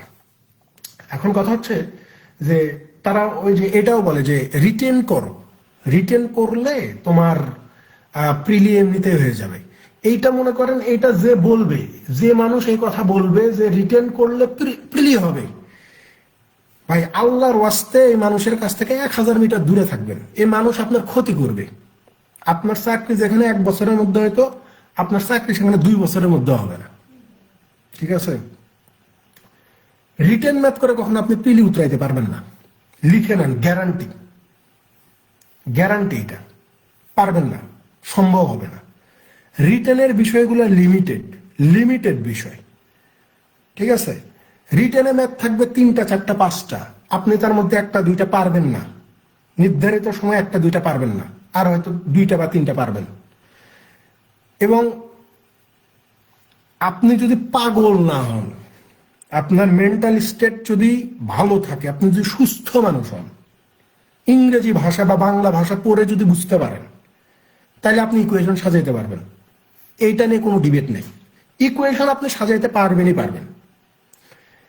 আপনি যখন প্রিলিমিনারিতে ইকুয়েশন সাজায় অঙ্ক করতে যাবেন, তখন আপনি 20টা ম্যাথ করতে পারবেন না। ঠিক আছে, 20টা ম্যাথ করতে পারবেন না। ব্যাংকের প্রশ্ন যদি চেঞ্জ আসে, যারা কর্তা ব্যক্তি আছেন তারা যদি চিন্তা করেন যে ব্যাংকের যে স্ট্যান্ডার্ড, সেই স্ট্যান্ডার্ডেই প্রশ্ন হবে, ঠিক আছে, বা বিআইবিএম যে স্ট্যান্ডার্ডে প্রশ্ন আগে করতো, বা ওদের অ্যাডমিশন টেস্টে যে প্রশ্ন করে সেই স্ট্যান্ডার্ডে যদি প্রশ্ন করে, বা যারাই পরীক্ষার দায়িত্ব পাক তারা যদি ওই স্ট্যান্ডার্ডে প্রশ্ন করে, তাহলে আপনি 20টা প্রশ্নের মধ্যে 5টা প্রশ্ন আপনি 1 ঘন্টার মধ্যে উত্তর করতে পারবেন না, কারণ আরো অন্যান্য বিষয় আছে, বাংলা ইংরেজি আছে। সো ওখানে আপনার কি লাগবে? লজিক লাগবে। ম্যাথের শর্টকাট দিয়ে আপনি খুব বেশি দূর আগাইতে পারবেন না, আপনার লাগবে লজিক। আপনার লজিক যদি ক্লিয়ার থাকে, একটা ম্যাথ 30 সেকেন্ডে উড়ানো যায়। যেমন এই যে এই ম্যাথটা, 10 নম্বর ম্যাথটা, এইটা আপনার হয়তো লিখতে সময় লাগবে, আপনি বিভিন্ন কথাবার্তা লিখবেন, হিসাব করবেন, সেখানে হয়তো আপনার 2 মিনিট 3 মিনিট বা 5 মিনিট যাইতে পারে। কিন্তু আপনি একটা ম্যাথ পড়ার 30 সেকেন্ডের মধ্যে আপনার ব্রেন আপনাকে ইনস্ট্রাকশন দিবে যে বাবা তুমি এটা পারবা না, তোমার দ্বারা এটা হবে না, কারণ আমি এটা চিন্তা ভাবনা করতে পারবো না। আর যদি পারেন তাহলে 30 সেকেন্ডের মধ্যে প্রশ্ন পড়ার সাথে সাথে ব্রেন আপনাকে ইনস্ট্রাকশন দিবে যে এটা তুমি পারবা, এটা আমি ক্যালকুলেশন করতে পারবো, 30 সেকেন্ডে হয়ে গেছে, এটা এইভাবে হয়ে যাবে। এইটার জন্য লাগবে লজিক। আর লজিক তখনই হবে যখন আপনি ম্যাক্সিমাম মানে হিউজ নাম্বার অফ ম্যাথস আপনি সমাধান করবেন, প্রচুর পরিমাণ প্রশ্ন আপনি পড়ে ফেলবেন, তখন আপনার এই জিনিসটা আস্তে আস্তে আস্তে আস্তে আস্তে আস্তে কাজ করবে। 1 দিনে 2 দিনে 1 মাস 2 মাস আমার কাছে কোর্স, অমুক ভাই তমুক ভাইয়ের কাছে কোর্স করে আমি একদম প্রো লেভেলে চলে যাবো, এরকম হবে না। ঠিক আছে, দিনের পর দিন আপনি যদি পরিশ্রম করে যাইতে পারেন, তাহলে আপনার এই জিনিসটা কাজ করবে। যেমন এই প্রশ্নটা 2 ভাবে 3 ভাবে সমাধান করা যায়। আমি সমাধান করাবো সবচেয়ে সহজ ভাবে, প্রশ্ন পড়ব, সমাধান হয়ে যাবে, প্রশ্ন কিছুই করা লাগবে না। এখানে অনেকে 2টা ভেরিয়েবল নিয়ে আসবে, কোনো প্রয়োজন নাই, অযথা। একটা প্রশ্ন তখনই জটিল হবে, হয় আপনি সহজভাবে চিন্তা করতে পারতেছেন না, 2 ওই প্রশ্নটা আসলেই জটিল। 2টা অপশন, হয় আপনি সহজভাবে চিন্তা করতে পারেন না, অথবা আপনি মানে প্রশ্নটাই জটিল, এই জন্য জটিল হয়েছে। আর ম্যাক্সিমাম প্রশ্ন যেগুলো পরীক্ষায় আসবে, ধরেন যে 100টা প্রশ্ন যদি আসে, তার মধ্যে 80টা প্রশ্ন পাবেন খুব সহজে সমাধান করতে পারবেন, আর হয়তো 20টা আপনি পারবেন না সহজে। তো 20টা না পারলেও আপনি বাংলাদেশ ব্যাংকে রেডি হইতে পারবেন, কোনো সমস্যা হবে না। ঠিক আছে, তো কাজ করতে হবে ভাই প্রশ্ন নিয়ে। সমাধান বিভিন্ন রকম, আমার কাছে আমি একরকম ভাবে করতেছি, আপনি আরেকজনের কাছে যান, সে আরেক রকম ভাবে সমাধান করবে, আরেকজনের কাছে যান, সে আরেক ভাবে সমাধান করবে। সমাধান নিয়ে কখনোই আপনি চিন্তিত হবেন না, আপনার চিন্তা করা উচিত প্রশ্ন নিয়ে। এই কথাটা আমি লাস্ট 8-10 বছর থেকে স্টুডেন্টদেরকে বুঝে আসতেছি যে ভাই সমাধান নিয়ে পাগল হয়েন না, সমাধান বোঝার চেয়ে আপনি প্রশ্ন বোঝেন, প্রশ্নটা বোঝেন, তাইলে সমাধান এমনিতেই হবে। প্রশ্ন বুঝতে হবে। খেয়াল করে দেখেন, এখানে কি বলা হচ্ছে যে একটা বনভোজনের সময় একটা বালক একটা আপেলের গাছের কাছে গেল। খুব ভালো। একজন বালক আপেল গাছে উঠে এমন ভাবে আপেল পারলো যাতে প্রত্যেককে 3টি করে আপেল দেওয়া যায় এবং কোনো আপেল অবশিষ্ট না থাকে। পরবর্তীতে 3জন নতুন বালক আসায় আপেলগুলো তাদের সবার মাঝে নিঃশেষে ভাগ করে দেওয়া যায় না। নিঃশেষে ভাগ করে দেওয়া যায় না মানে সমানভাবে ভাগ করে আপনি দিতে পারবেন না। কিন্তু মোট আপেলের সাথে যদি আপনি আর একটা আপেল যোগ করেন তাহলে প্রত্যেকে 2টা করে আপেল পাবে এবং কোনো আপেল অবশিষ্ট থাকবে না। সর্বশেষ কতটি আপেল ভাগ করে দেওয়া হয়েছিল এটা বের করতে হবে। সর্বশেষ কতগুলো আপেল ভাগ করে দেওয়া হয়েছিল এটা বের করতে হবে। এই প্রশ্ন পরে আপনি কি বুঝতেছেন? ম্যাক্সিমাম ছেলেবেলে কি করবে, এই প্রশ্ন পরে যেহেতু আপেলের সংখ্যা দেওয়া নাই, এই যে আমি বলে দিচ্ছি বারবার যে যেইটা দেওয়া নাই সেইটা ধরতে হবে, এই কথা শতভাগ সত্যি না। প্রশ্নের উপর ডিপেন্ড করবে আপনাকে কি ধরতে হবে কি ধরতে হবে না। এই প্রশ্নে কেউ যদি চিন্তা করে যে আপেলের সংখ্যা যেহেতু বের করবে আমি আপেলের সংখ্যা ধরবো, তার মানে আপনি সহজ জিনিসটা অযথাই জটিল করতেছেন। জটিল করার দরকার নাই। আপনি চিন্তা করেন যে বালক কয়জন, এখানে যে বালকের কথা বলতেছে আর 3টা করে 2টা করে আপেল ভাগ করে দিবে, মানুষ কয়জন আছে? আপনি মানুষের সংখ্যা চিন্তা করেন। মানুষের সংখ্যা ধরতে পারলেই আপেলের সংখ্যা কয়টা এটা অটো বের হয়ে যাবে। ঠিক আছে? তাহলে আমি এখানে বলতে পারি না যে ভাই এখানে এই যে বয়েজের সংখ্যাটাকে আমি এক্স ধরলাম। বয়েজের সংখ্যা কত? এক্স। আমি জানি না বয়েজ কয়জন, এক্স জন। তো এই যে প্রথম অংশটা দেখেন, বলতেছে যে একজন বালক আপেল গাছে উঠে এমন ভাবে আপেল পারলো যাতে প্রত্যেককে 3টা করে আপেল দেওয়া যায় এবং কোনো আপেল অবশিষ্ট না থাকে। প্রত্যেককে 3টা করে আপেল দিয়েছেন, তার মানে মানুষের সংখ্যা হচ্ছে আমার এক্স জন। এক্স জনের প্রত্যেকেই যদি 3টা করে আপেল পায় তাহলে এই যে নাম্বার অফ আপেল এটা কয়টা হবে?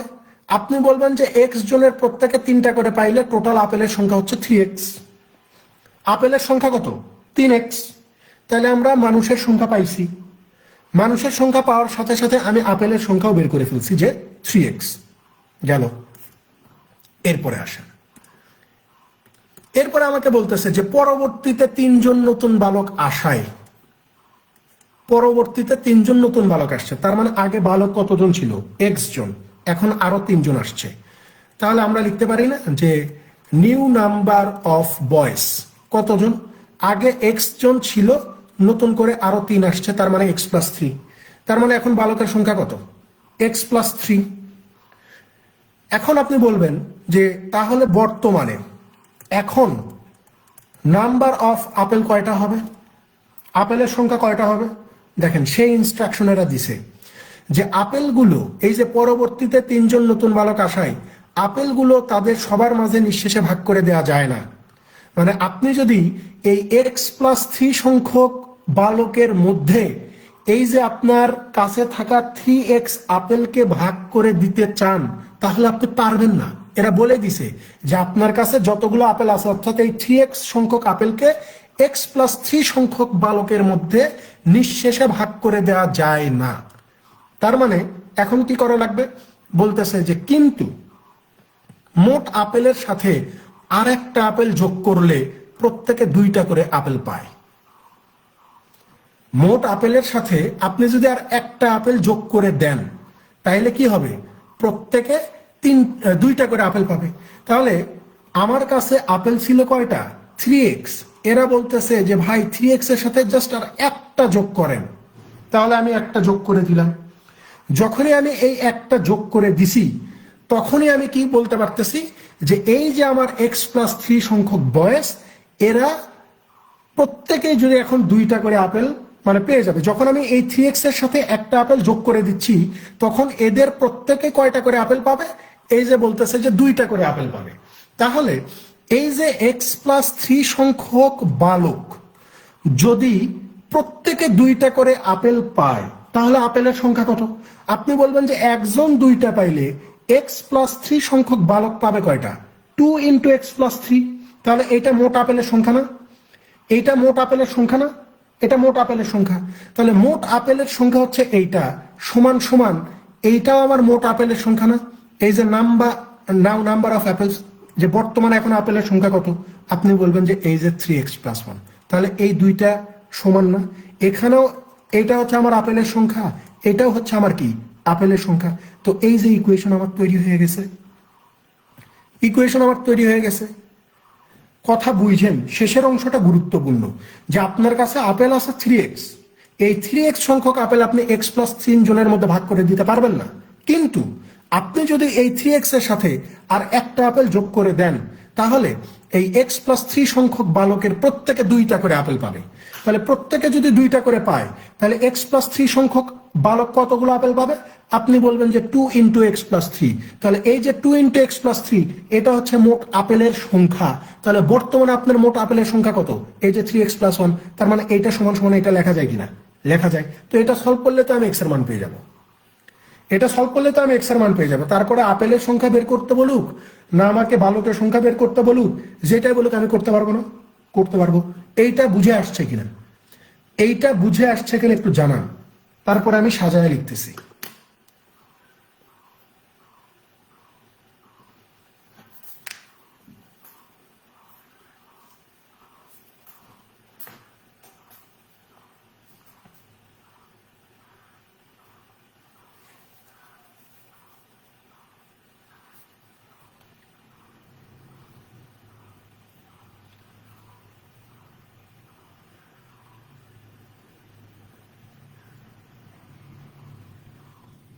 আচ্ছা, মৌনতাই সম্মতির লক্ষণ আপনারা বুঝতে পারছেন, বোঝা যাচ্ছে। আসেন এটা সাজায় লিখি। এই কথাগুলো জাস্ট আমি সাজায় লিখবো। এইভাবে প্রত্যেকটা লাইন ধরে ধরে ধরে ধরে আপনাকে আগাইতে হবে, না আগাইলে আপনি আসলে বুঝতে পারবেন না। এগুলা প্রথম প্রথম সময় লাগবে, কিন্তু পরবর্তীতে আপনি দেখার সাথে বলতে পারবেন যে কোন লাইনে কি করতে হবে, কি অবস্থা। এখন আসেন এই কথাটাই আমরা সাজায় লিখি, যে আমরা যেহেতু জানি না বালকের সংখ্যা কত, তো আমরা ধরে নিই যে ধরি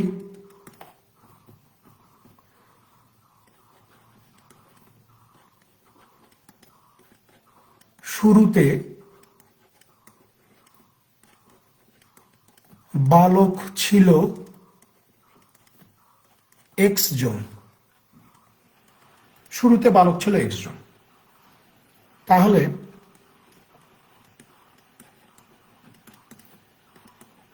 আপেলের সংখ্যা কয়টা হবে? তাহলে আপনি বলবেন যে তাহলে মোট আপেলের সংখ্যা হবে, যেহেতু প্রত্যেকে 3টা করে পায়, তার মানে হচ্ছে এই যে 3xt। ঠিক আছে, 3xt। এখন বলতেছে যে নতুন করে আরো 3 জন আসছে, তাহলে লেখেন যে পরবর্তীতে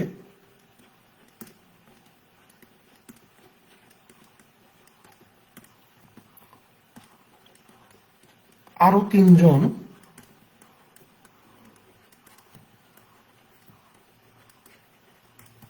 বালক আসায়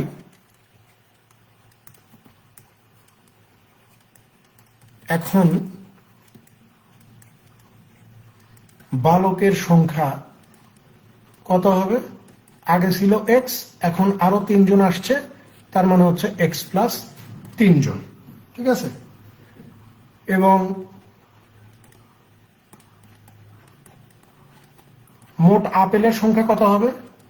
এখন এই বালক 3 জন আসার পরে মোট আপেলের সংখ্যা হবে, বলতেছে যে x+3 এর মধ্যে তো ভাগ করে দিতে পারবেন না, নতুন করে আপনাকে একটা আপেল যোগ করতে হবে। তাহলে আগে আপেলের সংখ্যা ছিল 3x, এখন হয়ে যাবে কত? একটা বেশি, এই যে 3x+1t। ঠিক আছে, এখন কাজ শেষ। এখন আসেন প্রশ্ন মতে। প্রশ্ন মতে বলতেছে যে এই যে নতুন করে 3 জন আসছে, আসার ফলে এখন প্রত্যেক বালক 2টা করে আপেল পাবে। তাহলে প্রত্যেকে 2টা করে পাইলে x+3 জন কত পাবে? x+3 × 2 সমান সমান কত? এই যে মোট আপেলের সংখ্যা বর্তমানে হচ্ছে এই যে 3x+1। ক্যালকুলেশন করেন। দেখেন আমরা এইটা আগে লিখি, তাহলে দেখতে সুন্দর লাগবে, তাছাড়া বেখাপ্পা লাগবে। যে মোট আপেলের সংখ্যা হচ্ছে আমার 3x প্লাস 1 সমান সমান এই যে দুইটা করে পাবে প্রত্যেকে x প্লাস 3। দেখেন এই যে 3x plus 1 is equal two 2x plus হচ্ছে 6, 3x থেকে 2x বাদ দিলে x, 6 থেকে 1 বাদ দিলে এই যে 5, তাহলে x এর মান হচ্ছে 5। যদি আমাকে বলতো যে বালকের সংখ্যা শুরুতে কত ছিল, আমরা বলে দিতাম 5 জন। যদি বলতো যে নতুন করে 3 জন আসার পরে কতজন, আমরা বলে দিতে পারতাম যে 5 প্লাস 3 8 জন। আমাদেরকে বলতেছে যে সর্বশেষ কতটি আপেল ভাগ করে দেওয়া হয়েছিল। সর্বশেষ কতটি আপেল ভাগ করে দেওয়া হয়েছিল মানে হচ্ছে এই যে এইটার মান জিজ্ঞাসা করছে 3x প্লাস 1, কারণ সর্বশেষ আপনি ওই একটা যোগ করে ভাগ করে দিয়েছেন, তাই না?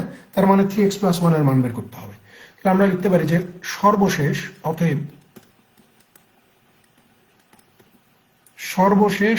ভাগকৃত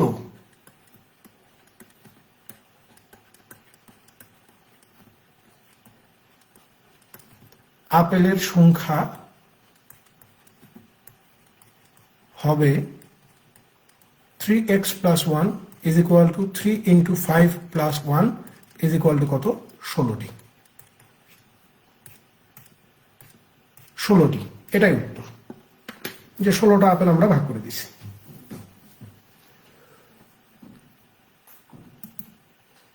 এই হচ্ছে আমাদের প্রথম অধ্যায়ের 3টা ক্লাস চলে গেল। আমরা নেক্সট 2টা ক্লাসে সংখ্যা পদ্ধতি নিয়ে বিস্তর আলাপ আলোচনা করব, ঠিক আছে?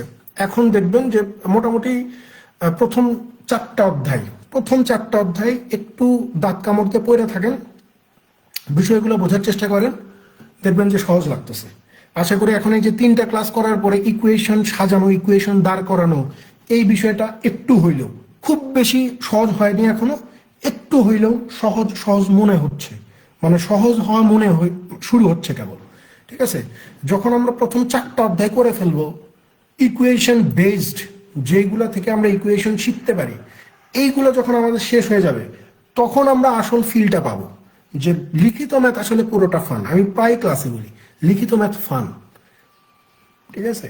সহজ জিনিস, একবার ধরে উঠতে পারলে আর পিছনের দিকে তাকাইতে হবে না। প্রশ্ন যেমনই দিক, ইকুয়েশন সাজাইতে পারবো, সমাধান করতে পারবো কি পারবো না সেই হিসাব পরে, ইকুয়েশন সাজাইতে পারবো। তো এই হচ্ছে আমাদের ক্লাস। দেখা হবে ইনশাল্লাহ নেক্সট ক্লাসে। ভালো থাকবেন সবাই, আল্লাহ হাফিজ।